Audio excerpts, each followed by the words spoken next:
ನಮಸ್ಕಾರ, ನಾನು ಡಾಕ್ಟರ್ ಮೃತ್ಯುಂಜಯ್ ಶತಯ್ಯ ಅವರದ ಸಂಸ್ಥಾಪಕ. ಇವತ್ತಿನ ಕಾರ್ಯಕ್ರಮ ಬಂದುಬಿಟ್ಟು ಮೈಗ್ರೇನು. ತಾವೆಲ್ಲ ನೋಡಿರ್ಬೋದು, ಈ ಮೈಗ್ರೇನ್ ತಲೆನೋವು ಬಂತು ಅಂದರೆ ಅದು ಎಂಥ ಒಂದು ನಮಗೆ ಯಾತನೆಯನ್ನು ಕೊಡುತ್ತೆ, ಯಾವ ಥರ ಒಂದು ನಮಗೆ ಹ್ಯುಮಿಲಿಯೇಷನ್ ಮಾಡುತ್ತೆ, ಅದನ್ನು ತಡ್ಕೊಳ್ಳೋಕ್ಕಾಗದೇ ಇರೋಷ್ಟು ತಲೆನೋವು ಬರ್ತಾ ಇರುತ್ತೆ. ಬಟ್ ಏನು ಅಂತಂದರೆ, ಯಾವುದೇ ಥರ ಟೆಸ್ಟ್ ಮಾಡಿಸಿ, ಏನೆಲ್ಲ ಮಾಡಿಸಿ, ಬ್ಲಡ್ ಟೆಸ್ಟ್ ಇರ್ಬೋದು, ಎಕ್ಸ್ರೇ ಇರ್ಬೋದು, CT ಸ್ಕ್ಯಾನ್, MRI ಪ್ರತಿಯೊಂದು ಕೂಡ ನಾರ್ಮಲ್ ಇರುತ್ತೆ. ಬಟ್ ತಲೆನೋವು ಮಾಡ್ತಾ ತುಂಬ ಸಿವಿಯರ್ ಆಗಿರುತ್ತೆ. ಎಷ್ಟೊಂದು ಜನ ನಾವು ನೋಡಿದ್ದೀವಿ, ಮೈಗ್ರೇನ್ ಬಂದಿರೋರಲ್ಲಿ ತುಂಬ ಮನೆಯವ್ರು ಏನು ಅಂದ್ಕೊಳ್ತಾರೆ, ಇವರೆಲ್ಲ ನಾಟಕ ಮಾಡ್ತಾ ಇದ್ದಾರೆ ಅಂತ. ಯಾಕಂದರೆ ಮನೆಯವರೆಲ್ಲ ಸೇರಿಬಿಟ್ಟು ಹಾಸ್ಪಿಟ್ಲಿಗೆ ಕರ್ಕೊಂಡು ಹೋಗ್ತಾರೆ, ಎಲ್ಲ ಟೆಸ್ಟ್ ಮಾಡ್ತಾರೆ, ಎಲ್ಲ ಸರಿ ಇದೆ, ಬಟ್ ತಲೆನೋವು ಮಾತ್ರ ಹಾಗೆ ಇರುತ್ತೆ. ಹಾಗಾದರೆ ಇದು ಏನು ಮೈಗ್ರೇನು, ಇದು ಯಾಕೆ ಬರುತ್ತೆ, ನನಗೆ ಯಾಕೆ ಬಂದರೆ ಮೈಗ್ರೇನ್ ಇದೆ ಅಂತ ಹೇಗೆ ಕಂಡುಹಿಡ್ಕೊಳ್ಳೋದು, ಹಾಗಾದರೆ ಇದಕ್ಕೆ ಇರೋ ಟ್ರೀಟ್ಮೆಂಟ್ಗಳೇನು, ಫುಡ್ ಹ್ಯಾಬಿಟ್ಸ್ ಏನು ಚೇಂಜ್ ಮಾಡ್ಕೋಬೇಕು, ಲೈಫ್ ಸ್ಟೈಲ್ ಏನು ಚೇಂಜ್ ಮಾಡಬೇಕು, ಸೊ ದಟ್ ಮೈಗ್ರೇನ್ ಮತ್ತೆ ಲೈಫ್ ಟೈಮಲ್ಲಿ ನನಗೆ ಬರಲೇಬಾರ್ದು ಅಂದರೆ ಏನು ಮಾಡಬೇಕು, ಅದೆಲ್ಲದಕ್ಕೂ ಕೂಡ ನಿಮಗೆ ವಿವರವಾಗಿ ತಿಳಿಸ್ಕೊಡ್ತೀನಿ. ಯಾವಾಗೂ ಅಷ್ಟೇ ಫಸ್ಟು ಮೈಗ್ರೇನ್ ಇದೆಯಾ ಇಲ್ಲ ಅಂತ ಕಂಡುಹಿಡಿಯೋದು ಭಾಳ ಇಂಪಾರ್ಟೆಂಟು. ಯಾಕಂದರೆ ಯಾವುದೇ ಟೆಸ್ಟ್ ಮಾಡಿಸಿದ್ರು, ಯಾವುದೇ ರಿಪೋರ್ಟ್ಸ್ ಮಾಡಿಸಿದ್ರು ಕೂಡ ಎಲ್ಲ ನಾರ್ಮಲ್ ಬರ್ತಾ ಇದೆ, ಬಟ್ ತಲೆನೋವು ಮಾತ್ರ ಸಿಕ್ಕಾಪಟ್ಟೆ ಜಾಸ್ತಿ ಇದೆ. ಒಳ್ಳೆ ಸುತ್ತಿಗೆ ಹೊಡೆದಂಗೆ ತಲೆನೋವು ಬರ್ತಾ ಇರುತ್ತೆ. ಆಮೇಲೆ ಈ ತಲೆನೋವು ಬಂದಾಗೆ ಲೈಟ್ ನೋಡೋಕ್ಕಾಗಲ್ಲ, ಸೌಂಡ್ ಕೇಳಿಸ್ಕೊಳ್ಳೋಕ್ಕಾಗಲ್ಲ, ಏನು ಕೆಲಸ ಮಾಡೋದ್ರಲ್ಲಿ ಮನಸ್ಸಿರೋದಿಲ್ಲ, ತಿನ್ನೋಕ್ಕೆ ಮನಸ್ಸಾಗೋದಿಲ್ಲ, ಯಾರಿಗೆ ಮಾತಾಡೋಕ್ಕೆ ಮನಸ್ಸಾಗೋದಿಲ್ಲ, ಎಲ್ಲಾದರೂ ಒಂದು ಮೂಲೆಯಲ್ಲಿ ಹೋಗ್ಬಿಟ್ಟು ಕತ್ಲೆ ಕೋಣೆಯಲ್ಲಿ ಹೋಗಿ ಕೂತ್ಕೊಂಡ್ರೆ ಸಾಕು ಅಂತ ಅನಿಸ್ತಿರುತ್ತೆ. ಸೊ ಈ ಥರ ಬರ್ತಕ್ಕಂಥ ಒಂದು ಈ ತಲೆನೋವಿಗೆ ಹೇಗೆ ಕಂಡುಹಿಡಿಯೋದು, ಇದಕ್ಕೆ ಯಾವ ಥರ ಚಿಕಿತ್ಸೆ ಇದೆ, ಯಾವ್ಯಾವ ಥರ ಆಹಾರ ವಿಹಾರಗಳನ್ನು ಪಾಲಿಸಬೇಕು ಅನ್ನೋದನ್ನು ತಿಳ್ಕೊಳ್ಳೋಣ. ಫಸ್ಟ್ ಆಫ್ ಆಲು ಮೈಗ್ರೇನ್ ಏನು ಅಂದರೆ ತಿಳ್ಕೊಬೇಕು. ಮೈಗ್ರೇನಲ್ಲಿ ಏನಾಗುತ್ತೆ ಅಂದರೆ, ಯಾವಾಗ ಬಾಡಿನಲ್ಲಿ ನಮ್ಮ ದೇಹದಲ್ಲಿ ಆ್ಯಸಿಡು ಆಲ್ಕಲಿ ಇಂಬ್ಯಾಲೆನ್ಸ್ ಆಗುತ್ತೆ, ಆವಾಗ ಮೈಗ್ರೇನ್ ಬರುತ್ತೆ.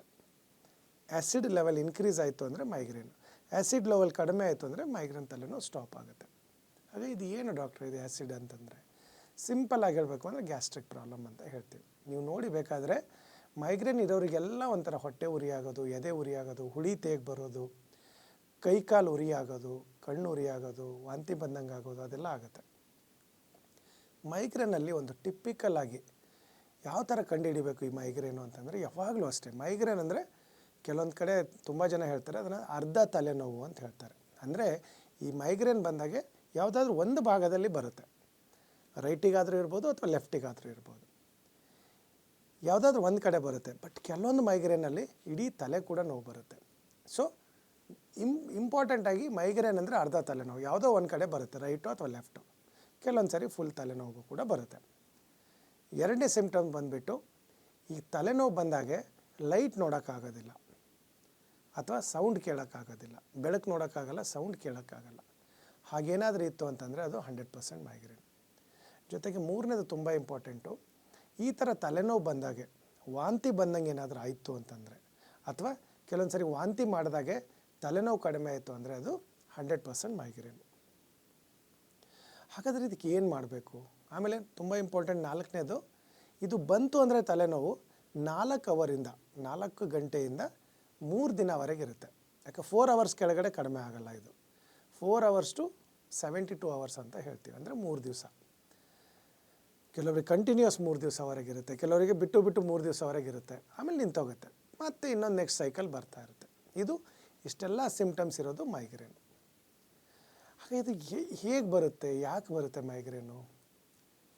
ಊಟ ಏನಾದರೂ ಮಾಡೋದು ಟೈಮಿಗೆ ಮಾಡಲಿಲ್ಲ ಅಂದರೆ, ಉಪವಾಸ ಜಾಸ್ತಿ ಮಾಡಿದರೆ, ಅಥವಾ ಟ್ರಾವೆಲಿಂಗ್ ಜಾಸ್ತಿ ಮಾಡಿದರೆ, ಅಥವಾ ಈಗ ಏನಾದರೂ ಸ್ಟ್ರಾಂಗ್ ಆಗಿರ್ತಕ್ಕಂಥ ಪರ್ಫ್ಯೂಮು, ಈ ಸುಗಂಧ ದ್ರವ್ಯಗಳಿರುತ್ತಲ್ವ, ಸೆಂಟ್ ಆಗಲಿ ಪರ್ಫ್ಯೂಮ್ ಆಗಲಿ, ಇಂಥದ್ದೆಲ್ಲಾದರೂ ಸ್ಮೆಲ್ ನೋಡ್ತು ಅಂದರೆ, ಅಥವಾ ಅಗರಬತ್ತಿ ವಾಸನೆ ಜಾಸ್ತಿ ನೋಡ್ತು ಅಂತಂದರೆ, ಇಂಥದ್ದೆಲ್ಲದರಿಂದ ಕೂಡ ಮೈಗ್ರೇನ್ ಬರುತ್ತೆ. ಆಮೇಲೆ ತುಂಬ ಬಿಸಿಲಲ್ಲಿ ಹೋಯ್ತು ಅಂತಂದರೆ ಆಚೆ, ಟೈಮಿಗೆ ಊಟ ಮಾಡಲಿಲ್ಲ, ನೀರು ಸರಿಯಾಗಿ ಕುಡಿಲಿಲ್ಲ, ತುಂಬ ಖಾರ ತಿಂದರೆ, ಇಂಥದಕ್ಕೆಲ್ಲ ಕೂಡ ತಾವು ನೋಡ್ಬೋದು ಇಮ್ಮಿಡಿಯೇಟಾಗಿ ಮೈಗ್ರೇನ್ ಟ್ರಿಗ್ಗರ್ ಆಗುತ್ತೆ. ಹಾಗಾದ್ರೆ ತಾವು ಇನ್ನೊಂದು ಹೇಳ್ಬೋದು, ಇಲ್ಲ ಇಷ್ಟೆಲ್ಲ ಮಾಡೋರು ಎಷ್ಟೊಂದು ಜನ ಇದ್ದಾರೆ, ಅವ್ರಿಗೆ ತಲೆನೋವು ಬರಲ್ಲ, ನನಗೆ ಯಾಕೆ ಬರುತ್ತೆ? ಆಯುರ್ವೇದದಲ್ಲಿ ನಾವು ಅದಕ್ಕೆ ಪ್ರತಿಯೊಂದು ಬಾಡಿನಲ್ಲೂ ಕೂಡ ಬಾಡಿ ಟೈಪ್ ಬೇರೆ ಬೇರೆ ಇರುತ್ತೆ. ನಿಮ್ಮ ಬಾಡಿ ಟೈಪ್ ಬೇರೆ, ನನ್ನ ಬಾಡಿ ಟೈಪ್ ಬೇರೆ. ಸೊ ಆ ಥರ ಒಬ್ಬೊಬ್ರದ್ದು ಒಂದೊಂದು ಬಾಡಿ ಟೈಪ್ ಇದೆ. ಅದು ಯಾರಿಗೆ ಪಿತ್ತ ಬಾಡಿ ಟೈಪ್ ಅಂತ ಹೇಳ್ತೀವಿ. ಪಿತ್ತ ಅಂದರೆ ಹೀಟು, ಪಿತ್ತ ಜಾಸ್ತಿ ಆಗಿದೆ ಅಂತಲ್ಲ, ಪಿತ್ತ ನೆತ್ತಿಗೆ ಏರಿದೆ ಇವನಿಗೆ, ಅದಕ್ಕೆ ಕೋಪ ಬಂದಿದೆ. ಸೊ ಅದು ಹೀಟ್ ಜಾಸ್ತಿ ಇರೋರಿಗೆ ಮಾತ್ರ ಮೈಗ್ರೇನ್ ಜಾಸ್ತಿ ಬರುತ್ತೆ. ಆಯಿತು ಡಾಕ್ಟ್ರ್, ಈಗೆಲ್ಲ ಇದೆ, ಇದರಿಂದ ಬರುತ್ತೆ, ಈ ಥರ ಇದ್ದರೆ ನಾವು ಮೈಗ್ರೇನ್ ಅಂತ ಕಂಡುಹಿಡಿಬೋದು. ಬಟ್ ಇದಕ್ಕೆ ಮಾಡೋದೇನು ಅಂತ. ನಾವು ಶತಾಯುನಲ್ಲಿ 125 ವರ್ಷದಿಂದ ಈ ಮೈಗ್ರೇನ್ಗೆ ಅಂತಲೇ ಟ್ರೀಟ್ಮೆಂಟ್ ಕೊಡ್ತಾ ಇದ್ದೀವಿ. ಆಮೇಲೆ ಬರೀ 4 ತಿಂಗಳ ಔಷಧಿ, 4 ತಿಂಗಳ ಔಷಧಿಯಲ್ಲಿ ಜೀವನ ಪರ್ಯಂತ ನಿಮಗೆ ಮೈಗ್ರೇನ್ ತಲೆನೋವು ಬರೋದಿಲ್ಲ. ಅಷ್ಟು ಎಫೆಕ್ಟಿವ್ ಆಗಿರ್ತಕ್ಕಂಥ ಟ್ರೀಟ್ಮೆಂಟು ನಮ್ಮಲ್ಲಿದೆ. ಏನು ಹಾಗಂದರೆ ಅದು ಯಾವ ಥರ ಇರುತ್ತೆ ಟ್ರೀಟ್ಮೆಂಟು? ನಾವು ಬೆಂಗಳೂರಿಗೆ ಬರಬೇಕಾ ಅಥವಾ ನಾವು ಮನೇಲೇ ಕೂತ್ಕೊಂಡು ತರಿಸ್ಕೋಬೋದಾ? ಅದೆಲ್ಲ ಡೀಟೇಲಾಗಿ ಹೇಳ್ತೀನಿ. ಫಸ್ಟ್ ಆಫ್ ಆಲ್ ನಿಮಗೆ ಈ ವಿಡಿಯೋ ನೋಡಿದ ತಕ್ಷಣ ಈಗ ಇದೆಲ್ಲ ಸಿಮ್ಟಮ್ಸ್ ಇದೆ, ಇದು ಮೈಗ್ರೇನ್ ಇದೆ ಅಂತ ಕಂಡುಹಿಡಿದ್ಬಿಡ್ತು ಅಂದರೆ ಕೆಳಗೆ ಬರ್ತಾ ಇರ್ತಕ್ಕಂಥ ನಂಬರ್ಗೆ ಒಂದು ಫೋನ್ ಮಾಡಿ ಒಂದು ಆನ್ಲೈನ್ ಕನ್ಸಲ್ಟೇಷನ್ ಫಿಕ್ಸ್ ಮಾಡಿ. ನಮ್ಮ ಡಾಕ್ಟ್ರುಗಳು ನಿಮಗೆ ಕನ್ಸಲ್ಟ್ ಮಾಡ್ತಾರೆ ಅಥವಾ ನನಗೂ ಕೂಡ ಕನೆಕ್ಟ್ ಮಾಡ್ತಾರೆ. ಒಂದು ಸರಿ ನಿಮ್ಗೆ ಮೈಗ್ರೇನ್ ಇದೆ ಅಂತ ಗೊತ್ತಾಯಿತು ಅಂದರೆ, ಬೆಂಗಳೂರಲ್ಲಿ ಏನಾದರೂ ಇದ್ದೀರಾ ಅಂದರೆ ನಮ್ಮದು 16 ಜಾಗದಲ್ಲಿ ಕ್ಲಿನಿಕ್ಗಳಿದೆ. ಬೆಂಗಳೂರಲ್ಲಿ 16 ಕ್ಲಿನಿಕ್ ಇದೆ. ಯಾವುದಾದ್ರು ನಿಮ್ಮ ಮನೆ ಹತ್ರ ಒಂದಿರುತ್ತೆ. ಇಲ್ಲ ನಾನು ಬೆಂಗಳೂರಲ್ಲೆಲ್ಲ ಆಚೆ ಇದ್ದೀನಿ ಅಂತಂದರೆ ಆನ್ಲೈನ್ ಕನ್ಸಲ್ಟೇಷನ್ ಫಿಕ್ಸ್ ಮಾಡಿ ನಾವು ಮೆಡಿಸಿನ್ ಕೊರಿಯರಲ್ಲಿ ಕಳಿಸ್ತೀವಿ. ಬಟ್ ಏನಾಗುತ್ತೆ ಅಂದರೆ ನಾವು ಕೊಡೋ ಮೆಡಿಸಿನ್ ತೊಗೊಳ್ಬೇಕಾದ್ರೆ ಫಸ್ಟ್ 2 ತಿಂಗಳು ನಿಮಗೆ ತಲೆನೋವು ಬರ್ತಾನೆ ಇರುತ್ತೆ. ಅದು ಇಮ್ಮಿಡಿಯೇಟಾಗಿ ಕಡಿಮೆ ಮಾಡಲ್ಲ. ಯಾಕೆ ಅದು ಆ್ಯಸಿಡ್ ಆಲ್ಕಲಿ ಇಂಬ್ಯಾಲೆನ್ಸ್ನ ಬ್ಯಾಲೆನ್ಸ್ ಮಾಡ್ತಾ ಇದೆ. ಆ ಬ್ಯಾಲೆನ್ಸ್ ಮಾಡೋಕ್ಕೆ ಅದಕ್ಕೆ 1 ರಿಂದ 2 ತಿಂಗಳು ಟೈಮ್ ಬೇಕು. ಆ ಬ್ಯಾಲೆನ್ಸ್ ಆಗೋವರೆಗೆ ಇದೇನು ಇಂಬ್ಯಾಲೆನ್ಸ್ ಇದೆ ಅದರಿಂದ ತಲೆನೋವು ಬರ್ತಾ ಇರುತ್ತೆ. ಅದಕ್ಕೆ ನೀವು ಸದ್ಯಕ್ಕೆ ಯಾವುದು ಔಷಧಿ ತೊಗೊಳ್ತಾ ಇರ್ತೀರೋ ಅದು ನಮ್ಮ ಮೆಡಿಸಿನ್ ಜೊತೆನೇ ತೊಗೋಬೇಕು. ಬಟ್ 2 ತಿಂಗಳಾದಮೇಲೆ ಸ್ಟಾಪ್ ಆಗುತ್ತೆ. ಬಟ್ 4 ತಿಂಗಳ ಔಷಧಿ ಕಂಪ್ಲೀಟ್ ತೊಗೋಬೇಕು. ಸೊ ದ್ಯಾಟ್ ಮತ್ತೆ ಅದು ಆ್ಯಸಿಡಿಕ್ ಲೆವೆಲ್ ಇನ್ಕ್ರೀಸ್ ಆಗೋಕ್ಕೆ ಬಿಡಲ್ಲ. ಒಂದು ಸರಿ ನ್ಯೂಟ್ರಲೈಸ್ ಆಯಿತು ಅಂದರೆ ಲೈಫ್ ಲಾಂಗ್ ನಿಮಗೆ ತಲೆನೋವು ಬರಲ್ಲ. ಯಾಕೆ ಎಷ್ಟೊಂದು ಜನ ನಮ್ಮ ಹತ್ರ ಬರ್ತಾರೆ, ಅಯ್ಯೋ ಮೈಗ್ರೇನಿಂದ ತಲೆನೋವು ತಡ್ಕೊಳಕ್ಕಾಗ್ದೇ ಸುಸೈಡ್ ಟ್ರೈ ಮಾಡಿದೆ ಅಂತೆಲ್ಲ ಹೇಳೋರು ಇದ್ದಾರೆ. ಆಮೇಲೆ ಎಷ್ಟೊಂದು ಸರಿ ನಾವು ನೋಡಿದ್ದೀವಿ migraine it gets into neurological problem ಆಗಿ ಸ್ಟ್ರೋಕ್ ಆಗೋ ಚಾನ್ಸಸ್ ಇರುತ್ತೆ, ಪ್ಯಾರಲೈಸಿಸ್ ಆಗೋ ಚಾನ್ಸಸ್ ಇರುತ್ತೆ, ಅಥವಾ ಫೇಶಿಯಲ್ ಪ್ಯಾರಲೈಸಿಸ್ ಆಗೋ ಚಾನ್ಸಸ್ ಇರುತ್ತೆ. ತುಂಬಾ ಇದ್ರದ್ದು ಡ್ರಾಸ್ಟಿಕ್ ಸೈಡ್ ಎಫೆಕ್ಟ್ಸ್ ಇದೆ. ಸೊ ಹಾಗಾಗಿ ಮೈಗ್ರೇನ್ ಅಂತ ಕಂಡುಹಿಡ್ಕೊಂಡ ತಕ್ಷಣ ಸಿಂಪಲಾಗಿ ಒಂದು ಫೋನ್ ಮಾಡಿಬಿಟ್ಟು ಆನ್ಲೈನ್ ಕನ್ಸಲ್ಟೇಷನ್ ಫಿಕ್ಸ್ ಮಾಡಿ ಮೆಡಿಸಿನ್ ಶುರು ಮಾಡಿ. ನಿಮಗೆ ಲೈಫ್ ಲಾಂಗ್ ತಲೆನೋವೇ ಬರೋದಿಲ್ಲ. ಈ ಮೈಗ್ರೇನ್ ತಲೆನೋವೇ ಬರೋದಿಲ್ಲ. ಅಷ್ಟು ಎಫೆಕ್ಟಿವ್ ಆಗಿರುತ್ತೆ. ಹಾಗಿದ್ರೆ ಯಾವ ಥರ ಆಹಾರ ವಿಹಾರಗಳನ್ನು ನಾವು ಫಾಲೋ ಮಾಡಬೇಕು? ತುಂಬಾ ಇಂಪಾರ್ಟೆಂಟು. ಖಾರ, ಹುಳಿ, ಮಸಾಲೆ, ಎಣ್ಣೆ ಪದಾರ್ಥ ತಿನ್ನಬಾರ್ದು. ನೀವು ನೋಡಿಬೇಕಾದ್ರೆ ಇವೆಲ್ಲ ತಿಂದ ತಕ್ಷಣ ಮೈಗ್ರೇನ್ ತಲೆನೋವು ಜಾಸ್ತಿ ಆಗುತ್ತೆ.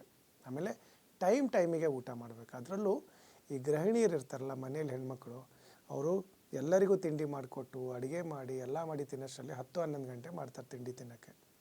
ಆ ಟೈಮಲ್ಲಿ ಆ್ಯಸಿಡ್ ಲೆವೆಲ್ ಇನ್ಕ್ರೀಸ್ ಆಗುತ್ತೆ. ಯಾಕಂದರೆ ಬಾಡಿನಲ್ಲಿ 4 ಗಂಟೆಗೆ ಒಂದು ಸರಿ 4 ಲೀಟ್ರು ಹೈಡ್ರೋಕ್ಲೋರಿಕ್ ಆ್ಯಸಿಡ್ ಸಿಕ್ರೇಷನ್ ಆಗ್ತಾ ಇರುತ್ತೆ. ಅಂದರೆ ಅದು ಆ್ಯಸಿಡ್ ಸಿಕ್ರೇಷನ್ ಆಗ್ತಾ ಇರುತ್ತೆ. ಆ್ಯಸಿಡು ಹೊಟ್ಟೆನಲ್ಲಿ ಉತ್ಪತ್ತಿ ಆಗ್ತಾ ಇರುತ್ತೆ. ಸೊ ನೀವು ಏನಾದ್ರು ತಿಂದಿಲ್ಲ ಅಂದರೆ ಅದು ನ್ಯೂಟ್ರಲೈಸ್ ಆಗುತ್ತೆ, ಅದು ಹೀಟ್ ಜಾಸ್ತಿ ಮಾಡ್ತಾ ಹೋಗುತ್ತೆ ಬಾಡಿನಲ್ಲಿ. ಅಷ್ಟೇ ಸಿಂಪಲ್ ಟೆಕ್ನಿಕ್ಕು. ಸೊ ಹಾಗಾಗಿ ಟೈಮಿಗೆ ಊಟ ಮಾಡೋದು ಭಾಳ ಇಂಪಾರ್ಟೆಂಟು.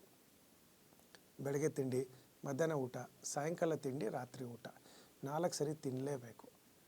ಹಾಲಿನ ಪದಾರ್ಥ ಯಾವುದೂ ತೊಗೊಳ್ಬಾರ್ದು. Tea coffee ಮುಟ್ಟಲೇಬಾರ್ದು. ಯಾಕಂದರೆ ಟೀನಲ್ಲಿರೋ ಟ್ಯಾನಿನು, ಕಾಫಿನಲ್ಲಿರೋ ಕ್ಯಾಫಿನ್ನು ಅದು ನರ್ವೈನ್ ಸ್ಟಿಮ್ಯುಲೇಟ್ರು. ಅವು ಮತ್ತೆ ಆ್ಯಸಿಡ್ ಲೆವೆಲ್ ಇನ್ಕ್ರೀಸ್ ಮಾಡ್ತಾ ಬರುತ್ತೆ. ನೀವು ತಲೆನೋವು ಬಂದಾಗೆ ಟೀ ಕಾಫಿ ಕುಡಿದ್ರೆ ತಲೆನೋವೇನೋ ಕಡಿಮೆ ಆಗುತ್ತೆ. ಅದೇ ಥರ ಪೇನ್ ಕಿಲ್ಲರ್ ತೊಗೊಂಡ್ರೂ ಕೂಡ ತಲೆನೋವೇನೋ ಕಡಿಮೆ ಆಗುತ್ತೆ. ಆ ಪೇನ್ ಕಿಲ್ಲರು ಇದೇ ಟೀ, ಇದೇ ಕಾಫಿಯಿಂದ ಮತ್ತೆ ಆ್ಯಸಿಡ್ ಲೆವೆಲ್ ಇನ್ಕ್ರೀಸ್ ಆಗಿಬಿಟ್ಟು ಮತ್ತೆ ಮೈಗ್ರೇನ್ ಇನ್ಕ್ರೀಸ್ ಆಗ್ತಾ ಹೋಗುತ್ತೆ.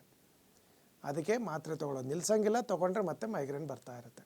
ಹಾಗಾಗಿ ನಾವು ಶತಾಯುನಲ್ಲಿ 125 ವರ್ಷದಿಂದ ಮಾಡ್ತಾ ಇರೋ ಈ ಟ್ರೀಟ್ಮೆಂಟಿಂದ ಲಕ್ಷಾಂತರ ಜನಕ್ಕೆ ಅನುಕೂಲ ಆಗಿದೆ. ತಾವು ಕೂಡ ಟ್ರೀಟ್ಮೆಂಟ್ ತೊಗೊಳ್ಬೋದು.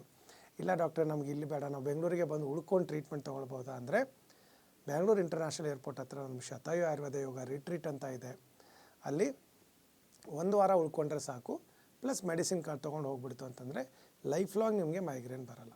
ಪ್ಲಸ್ ನಮ್ಮ ರಿಟ್ರೀಟಲ್ಲಿ ಏನಿದೆ ಅಂತಂದರೆ, ಯಾಕಂದರೆ ಇದು NABH ಅಕ್ರಿಡೇಟೆಡ್ ಹಾಸ್ಪಿಟಲ್ ಇರೋದ್ರಿಂದ ಎಲ್ಲ ಥರದ ಹೆಲ್ತ್ ಇನ್ಶೂರೆನ್ಸ್ ಕವರೇಜ್ ಕೂಡ ಇದೆ. ಸೊ ಹಾಗಾಗಿ ಮೈಗ್ರೇನ್ ಬಂತು ಅಂತ ತಲೆನೋವಿಂದ ತಲೆ ಕೆಡಿಸ್ಕೋಬೇಡಿ. ಈ ಟ್ರೀಟ್ಮೆಂಟ್ ತೊಗೊಂಡ್ಬಿಟ್ಟು ಸಂಪೂರ್ಣವಾಗಿ ಗುಣಮುಖರಾಗಿ.